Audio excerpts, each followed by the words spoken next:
Tim, I want to jump over to you because you talked a little bit about the composition of the chrome white iron, but I mean, we touched on it very briefly. There's a lot more that we can break down. Again, I'm not going to sit here and try to be the expert and explain it before I set up the question.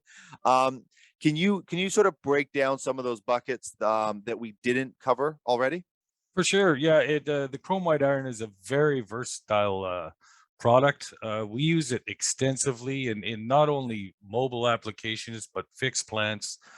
So everything from liners, from apron feeders, which we've got extensive experience, all kind of chute liners, and again, to mobile, you're talking about your skid bars underneath, your protection on your suspension on the back end. I mean, very, very versatile product.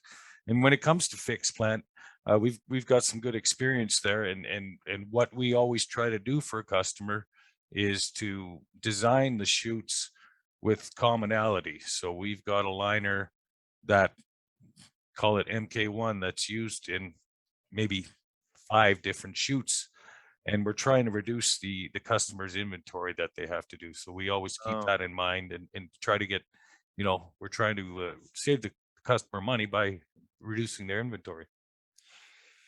So, but can you unpack that a little bit of how you would do that? You're always looking at the composition and seeing if you can sort of it can work along a wider range, or sort of how do you approach it, or how do you even audit that to see how you can make those choices on sort of on the customer's behalf in a way, I guess.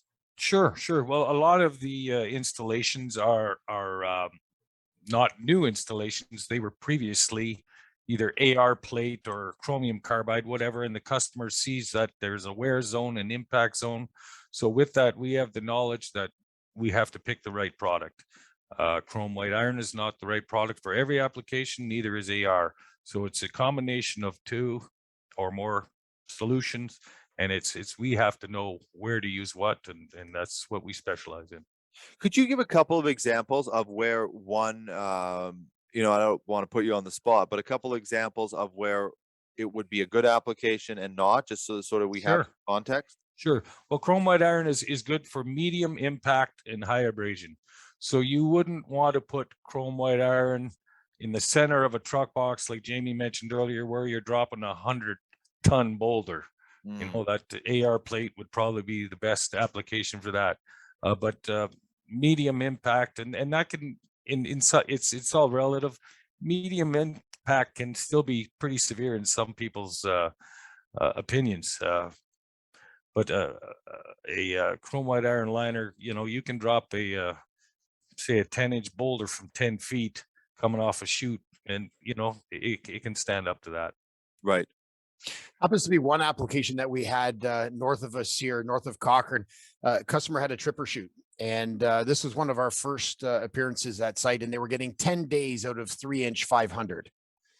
We installed 2-inch chrome white iron, and we went Oh, 10 wow. weeks. All right. Yep. Wow. Significant difference. All right. With 1 inch less in thickness of material. So those are the kind of results that we've seen. And that was the door opener for us. That was the tough sell that I had mentioned, was getting in the door. When we went from 10 days to 10 weeks, the whole mill converted to these products in a very short period of time, and they use those products today exclusively. Now there is still areas, like Tim says, where AR is the best plate, and the chrome white iron and chromium carbide overlay are not the solution for everything. One application where CCO and chrome white iron don't work so well is in a slurry type application. We know that through experience, trial and error. That happens to be an area where we'd suggest that it not be put. Stick with your AR plates. But wherever we have moderate impact and high abrasion, sliding abrasion, dovetails, continuous flow of material over a surface, nothing touches it. It's the best out there. Right. And like on this bucket I'm seeing here, and there's sort of these round, there's sort of like almost like round plates on the bottom of the bucket. Is that silver looking thing? Is that the chrome white iron itself? Yes, it is. Yeah, I'm Right. familiar with the picture, Tim. I didn't mean to steal your thunder here, but No, I'm familiar with the system. And yes, it is those pucks that are offering us the increase in life cycle. And that is what Rhinowear has built their name around, is exactly what you're referring to right there.